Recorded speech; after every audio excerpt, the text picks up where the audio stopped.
So I just kept up my turmeric and I just kept up my comfrey poultices, and I have no pain and I have full use of my arm.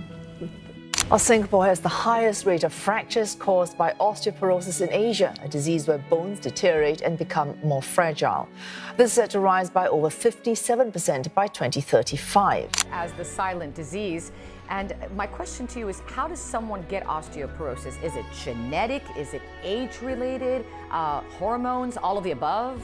Disabilities with walking or having to walk with a cane or a walker, that's difficult for any patient, and I want to avoid that. To see that the first thing I'm going to draw is the sun. Imagine waking up one day to find your bones have gone weak and wonky.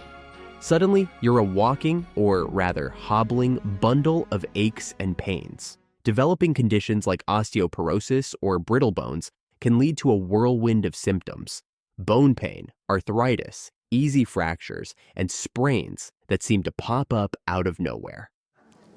So the worst thing you can do for bones is take calcium supplements. And how many people spend a fortune on calcium supplements? Because what's happening is people are taking things into their body that leach the minerals. So what leaches minerals? Our bones are the unsung heroes of our bodies, holding everything together so we can go about our daily lives. Without their support, even the simplest tasks become monumental challenges. Let's be honest, no one wants their life to turn into a game of what will break next. Today, we're digging into Dr. O'Neill's sensational tips on bone health. These nuggets of wisdom are so eye-opening, you won't hear them from your doctor, or anyone else for that matter. So, why wait? Let's jump right in. And when they hit the skin, they convert a form of cholesterol to vitamin D. What's converted to vitamin D? Cholesterol.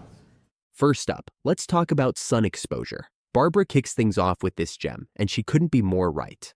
That glorious sunlight triggers your body's cholesterol to produce vitamin D, which is essential for your bones to absorb calcium and stay strong.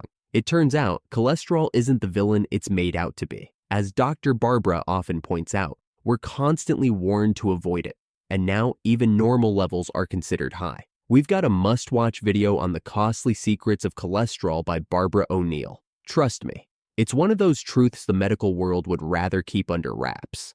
It's a very important lipid in the human body, is cholesterol. Dr. Malcolm Kendrick said, for the first time, normal levels of a normal vital body substance is being called a disease.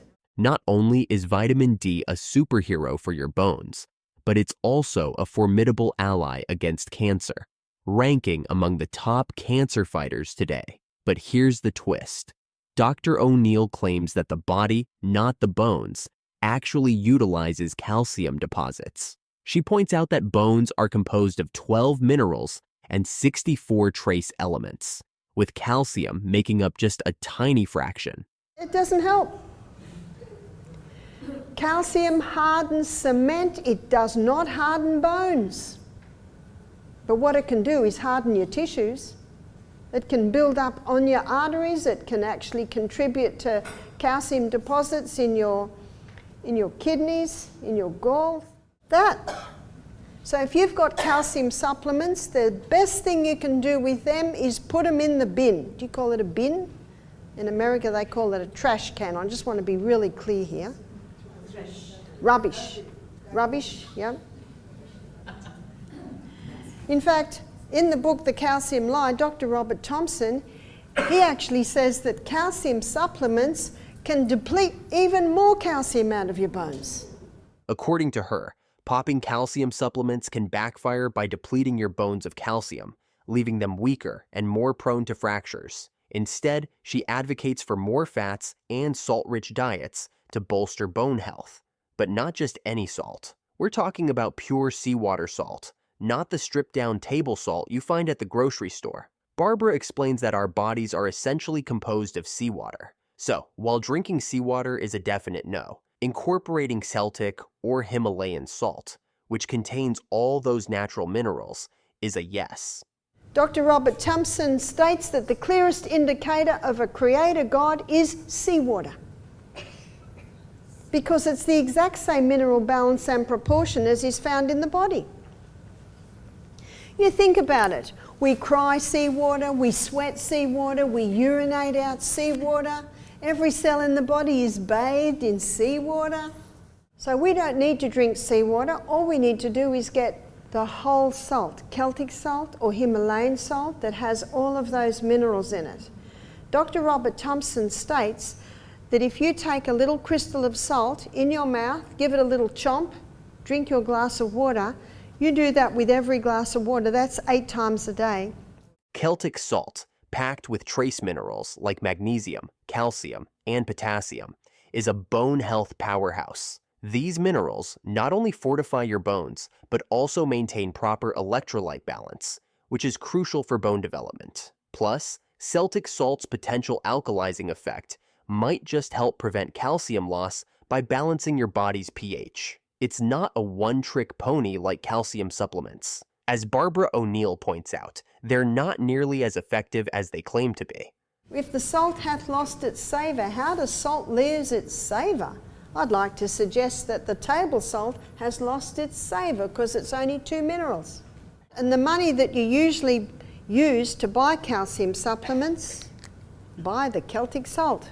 But wait, there's more. For ultimate bone health, you need a trifecta of sunlight, leafy veggies, and Celtic, or Himalayan salt. Leafy greens are another secret weapon, brimming with bone-boosting minerals. Barbara emphasizes that these 3 elements work together to give you solid and resilient bones. Bones need these minerals. Bones need sun. Make sure you get some sun every day.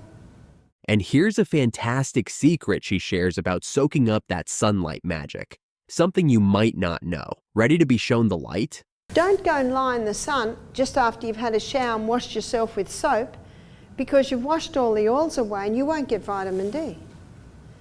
Once you've had a shower and washed your body with soap, you need to wait 2 hours at least before the oil is formed on your skin, and then you'll get the vitamin D. And once you've been in the sun, don't go and have a hot shower and wash yourself with soap, because it takes 2 hours for the vitamin D to be formed. Yeah, many of us wonder why our bones aren't as healthy as they should be, or think we're doing everything right. But here's the kicker. Those bones won't fully benefit from the early morning sun if you're missing the essential skin oils that help synthesize vitamin D. So if you've been stepping outside right after a shower, hoping to soak up some sun, it's been a wasted effort all these years. And there is one food that's phenomenally high in calcium, and it's in with the other minerals, so it's in a good form, and that is sesame seed. Another fantastic addition to your bone-friendly diet, sesame seeds.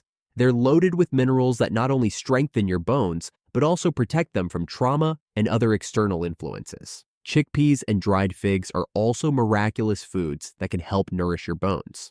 Magnesium-rich foods like spinach, flax seeds, pumpkin seeds, sunflower seeds, cashew nuts, and soybeans. Chickpeas are also a good source.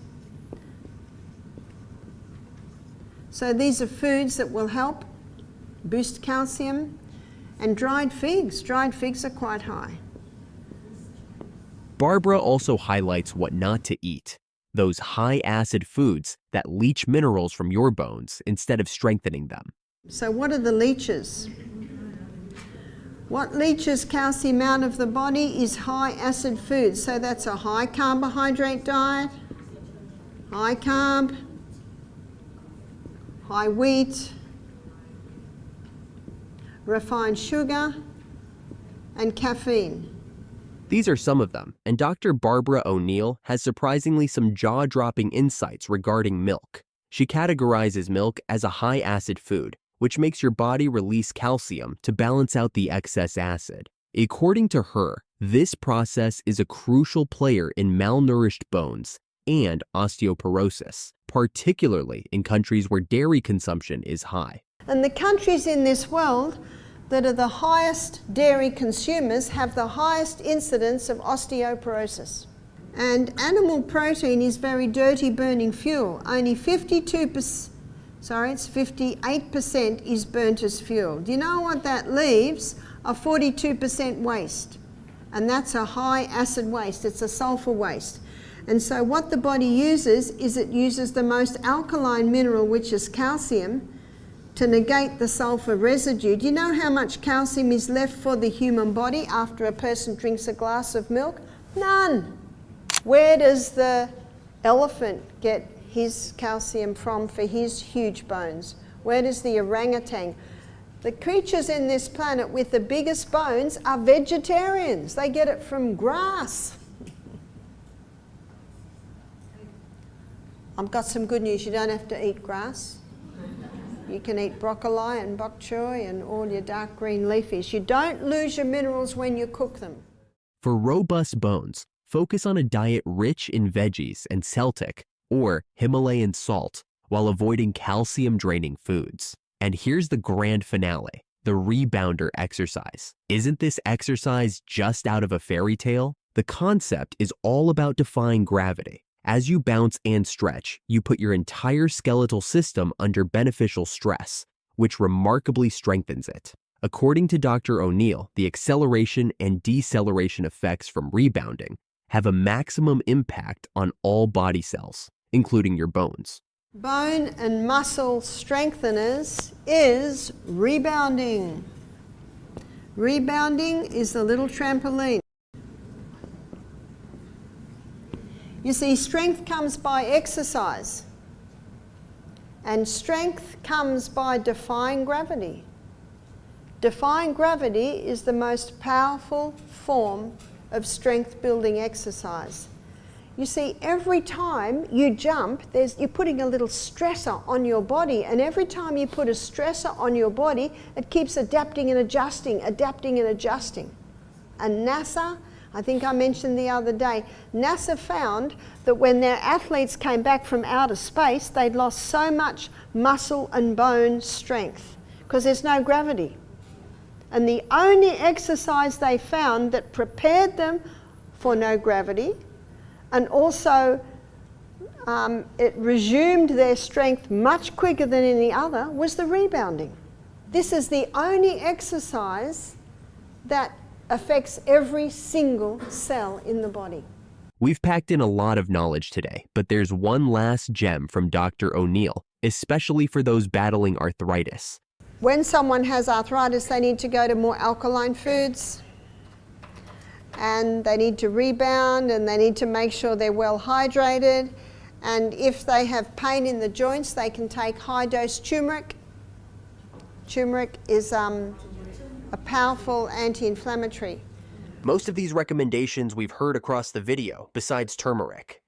Last June, I went to Scotland, and I was pulling my heavy bags off because I was traveling for about 6 weeks, and I didn't realize that I tore my supraspinatus tendon. No voice. Now your supraspinatus tendon is about nearly 2 inches wide, and your supraspinatus tendon is what gets your arm up that far, and then your deltoid takes it over there. So I just kept up my turmeric, and I just kept up my comfrey poultices, and I have no pain, and I have full use of my arm. Alongside the great tips we've covered, turmeric stands out as a natural powerhouse. If it's effective enough to heal her supraspinatus tendon, it's definitely a top contender in the natural remedy arsenal for arthritis pain. My shoulder bone, that's why it was hurting. So another illustration of an amazing piece of machinery that we live in and its ability to heal itself. So, we've had a super productive day, uncovering valuable secrets to protect our bones and fend off diseases like osteoporosis. No need to thank us. Send your gratitude to Dr. O'Neill for her incredible insights. What do you think about Dr. Barbara's advice? Let me know in the comments below.